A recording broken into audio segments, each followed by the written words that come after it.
बाद कुछ भी जानना शेष ना रह जाए। तो भारद्वाज कहते हैं कि सौनक, इस संसार में दो तरह की विद्याएं हैं, एक अपरा विद्या है, एक परा विद्या।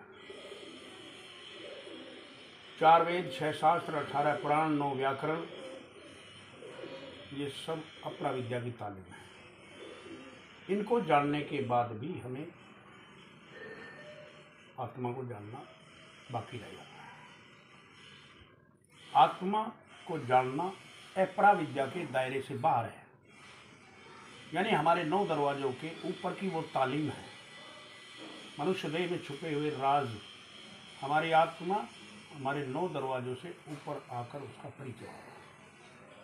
कबीर साहब ने कहा, चलते चलते पग थका, नगर रहा 9 कोस, बीच ही में डेरा किया, फिर कहो कौन को। हमारे 9 दरवाजे हमारे पूरे जीवन में पार नहीं हुए, जबकि 84 लाख योनियों में दर दर भटका खाने के बाद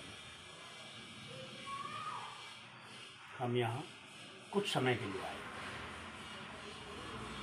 चंद समय के लिए, और उस चंद समय में हम इस संसार के रंग बिरंगी जो दुनिया में दुकानें सजी हुई हैं, इनमें उलझ गए।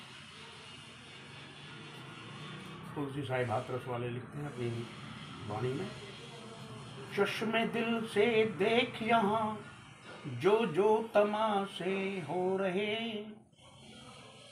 दिल सिता क्या क्या है तेरे दिल सताने के लिए, एक दिल लाखों तमन्ना उस पे ये ज्यादा हवस, फिर ठिकाना है कहाँ उसको टिकाने के लिए। अपने चश्म यानी कि नेत्र, दिल, अपनी दिल की आंख से देख। कबीर साहब कहते हैं, चाम चश्म से नजर ना आवे, हमारी इन चमड़े की नजर से, हमारी चमड़े की दृष्टि से वो नजर नहीं आएगा,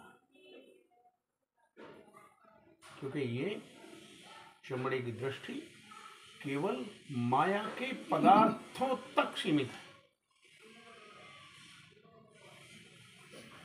वो 5 तत्वों के मसाले से ये बनी है, लेकिन हमारी रूह वो 5 तत्वों के मसाले से नहीं बनी है।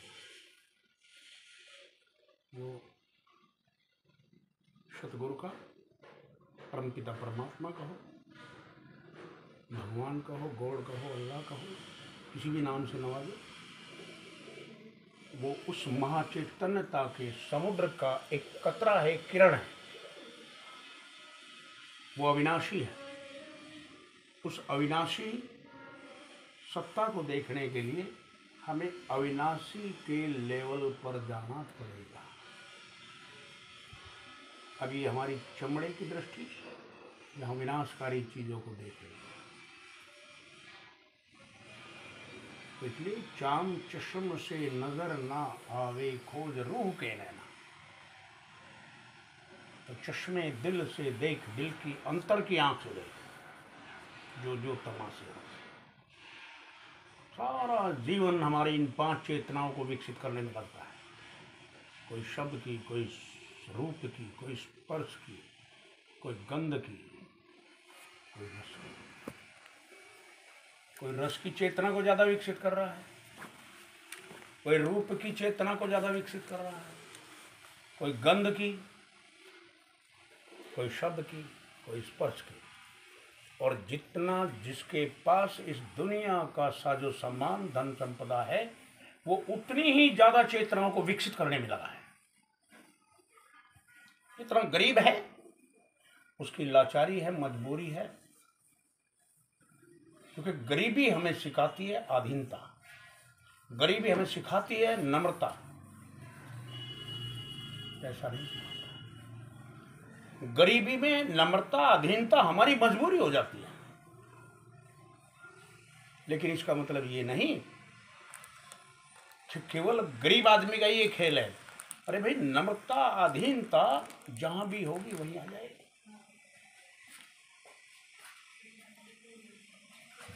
तो ये सब चीज़ें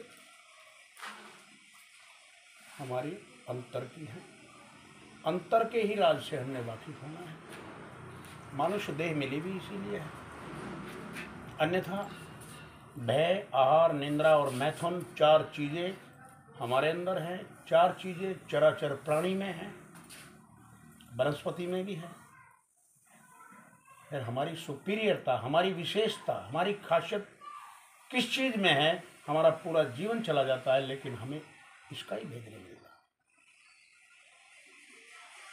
भाई हमारा मनुष्य देह किस लिए सर्वोपरि है? इसलिए नहीं कि बुद्धि हमारे पास है, नहीं, बुद्धि तो प्राणी मात्र में है। बिन बुद्धि का तो कोई काम हो ही नहीं सकता। अब कुत्ता है, हम उसको टुकड़ा दिखा रहे हैं, वो आ रहा है, लालच के वशीभूत आ रहा है, तो बुद्धि से तो है ना। हमने डंडा मार दिया, वो भाग गया। 2-4 बार बुलाया, डंडा मारा, वो फेरा, तो डंडे के जोर से फिर उसको बुलाओ, आएगा क्या? वो नहीं आएगा। अब ये बुद्धि का खेल है किसी और का। ये बुद्धि विषय नहीं है इसका। हमारे धर्मेंद्र साहिब ये जो बैठे हैं, इनकी अभी मैंने बात सुनी। साहिब महाराज जी आराम करो, उनकी टाक सुनी। वो कहते हैं केवल समझ का खेल है। समझ तो चराचर प्राणी में है। समझ की वजह से नहीं है, जो वजह है वो बताओ। वजह ये है कि हम मनुष्य 5 तत्वों का मुकम्मल पुतला है। किसी और योनि को 5 तत्व नहीं है। पशुओं में 4 हैं, परिंदों में 3 हैं, कीड़े मकोड़ों में 2 है, और वनस्पति में और वृक्षों में 1 है। मुकम्मल मनुष्य है। और यहाँ से 5 तत्व पार करने के बाद ही हम सेल्फ नॉलेज ले सकते हैं, आत्मज्ञान ले सकते हैं। अब 5 तत्व कैसे पार करें, ये हमारे गाइड का काम है, बताइए। भाई गुरु कौन? सीधी बात है, 2 धर्मों की बात है। गुरु कौन है? जो हमारे शिव नेत्र को खोल दे। और शिष्य कौन है? जिसका खुल गया। जिसका नहीं खुला वो शिष्य नहीं, जिसने खोला नहीं गुरु। कि चाहे कितनी धर्म पुस्तकें लिख लो, कितनी धर्म पुस्तकें पढ़ लो, अब सवाल यह है कि क्या हमारा खुला है? खुला है तो मुबारक है, नहीं खुला है तो जाओ खोजो, रात दिन, गली गली, शहर शहर, मोहल्ले मोहल्ले, खोजो उन महापुरुषों को जो हमारे शिव नेत्र को खोल सकते हैं। अगर हमने ये काम नहीं किया तो समझ लीजिए बड़ी करप्शन हो जाएगी, बहुत पछताना। क्यों? कि पौड़ी छुटकी फिर आगे पहला जन्म गवाया। देवताओं को भी अगर परमात्मा से मिलने की ख्वाहिश है तो उन्हें देवत्व पद छोड़कर मनुष्य देह में आना पड़ेगा। जो इतनी ऊंची दौलत परमात्मा ने हमें मौजूदा हालत में बख्श दी, अगर हम उसकी कदर नहीं कर रहे हैं तो ये उसका दोष है, हमारा ही है ना। लेकिन ये सब बातें कब समझ में आती है? कि जब हमें कोई गाइड करने वाला है। अभी हम कहीं जा रहे हैं, देखो स्कूल में हमने बच्चा दाखिल करा दिया, बच्चा टीचर को कहेगा क्या मुझे ये पढ़ाओ? बच्चा टीचर को कहेगा कि मुझे ये पढ़ाओ? बल्कि टीचर का ये दायित्व है कि बच्चे को वो सब्जेक्ट पढ़ाए जिसमें उसका हित है। तो हम जहाँ तक समझ जा रहे हैं, कोई भी काम करना, ये उन महापुरुषों का दायित्व है कि हमें किस रो में ले जाए। हम कहते हैं हमारी कमी है, हमारी कमी खाक है, हमारा दायित्व है हम आगे तुम तक, अब आगे दायित्व आपका है। हमें वो जो शिक्षा देंगे वही तो लेंगे।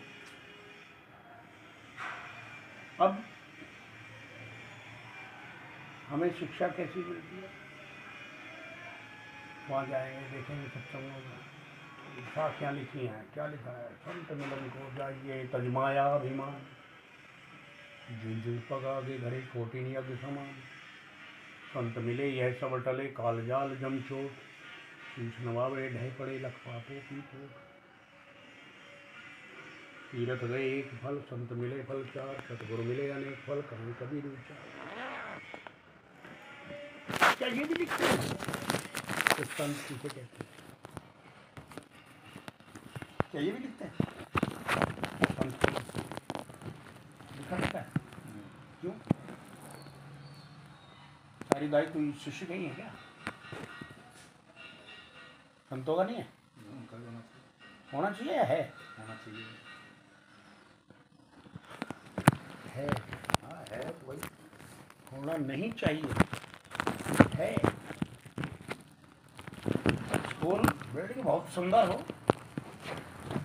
वहाँ का रख रखाव बहुत अच्छा हो, उसमें हीरे जड़े हों और टीचर उसमें ना हो तो बेकार है। सीधी बात है।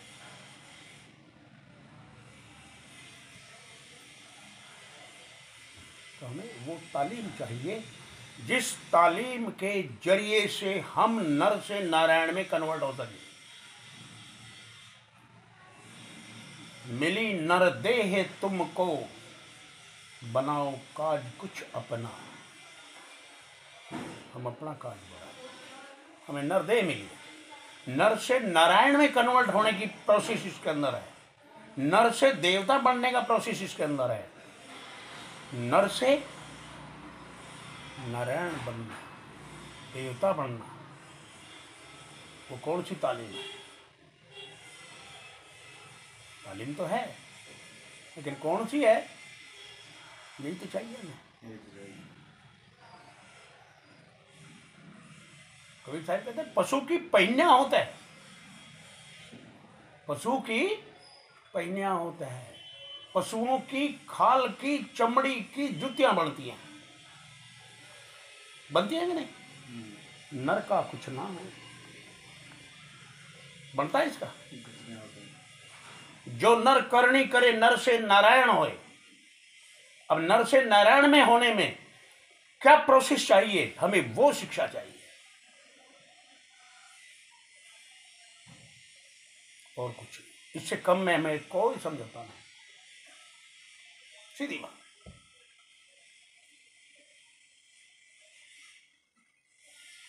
और कभी जान कहते हैं देखो, पोथी पढ़ पढ़ जग भया, पंडित भया ना कोई। ढाई अक्षर प्रेम का पढ़े सो पंडित हो। हमने असल राज को ना जान करके, उनका कहने का मतलब क्या था कि जो हम कहते हैं कि आई लव यू, मैं प्रेम करता हूं तुमसे, वो जो प्रेम शब्द है वो 2.5 अक्षर का बना है, केवल 2.5 का। हमने प्रेम को नहीं समझा, बल्कि 2.5 अक्षर में उलझ गए। 2.5 अक्षर का ब्रह्मा, 2.5 अक्षर का प्राणा, 2.5 अक्षर का लिंग। अरे ये थोड़ी कहा तुम्हें, तुमसे सीधी सी बात करते हैं साहिब, कहते हैं कि प्रेम करो भाई। सांच कहूं सुन लियो सब ही, जिन प्रेम कियो तिन ही प्रभु पायो। प्रेम इस दुनिया की बुनियाद में भी है और प्रेम रूहानियत की बुनियाद में भी है। बिन प्रेम के दुनिया चलती है क्या बहन जी? चलेगी? प्रेम ना हो तो नहीं चलेगी ना। रूहानियत का इतना सस्ता सौदा है कि वो बिना प्रेम के चलेगा।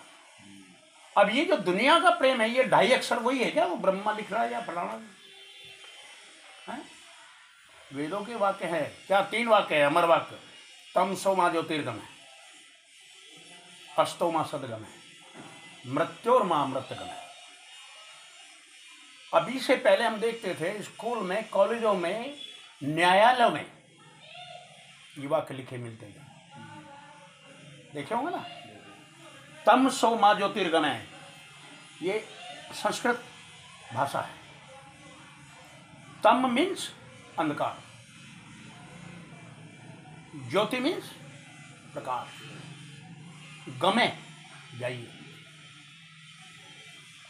अब हमने उसका क्या अर्थ लगा लिया मन बुद्धि के घाट पर बैठकर। बात सीधी सीधी भाई, अंधकार अंधकार है, प्रकाश प्रकाश है। हम यहाँ देख रहे हैं एक दूसरे को तो प्रकाश की वजह से देख रहे हैं ना।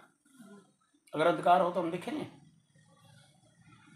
जिस चीज का नाम अंधकार है वो अंधकार हमने नहीं समझा, बल्कि हमने मन बुद्धि के घाट पर बैठकर अंधकार उसको कह दिया कि भाई ये मेरे पास हिंदी साहित्य है और मैं हिंदी नहीं पढ़ सकता और मुझे हिंदी कोई पढ़ाना सिखा दे तो ये प्रकाश में तब्दील हो गया। कितनी बचकानी बात है। अरे ये तो तुम्हें नॉलेज हुई है केवल लैंग्वेज की। तुम्हारे पास हिंदी नहीं थी, तुम हिंदी सीख गए। हिंदी सीखी किस लेवल पर? बुद्धि के लेवल पर या किसी और लेवल पर? भाई बुद्धि ने तो एक्सेप्ट किया ना इस चीज को, लैंग्वेज, ये कुछ और है। और बुद्धि ने ये मान लिया, बुद्धि ने पढ़ लिया, मैं जान गया हिंदी क्या है। तो ये अंधकार से प्रकाश में आ गया क्या? समझ नहीं रही है।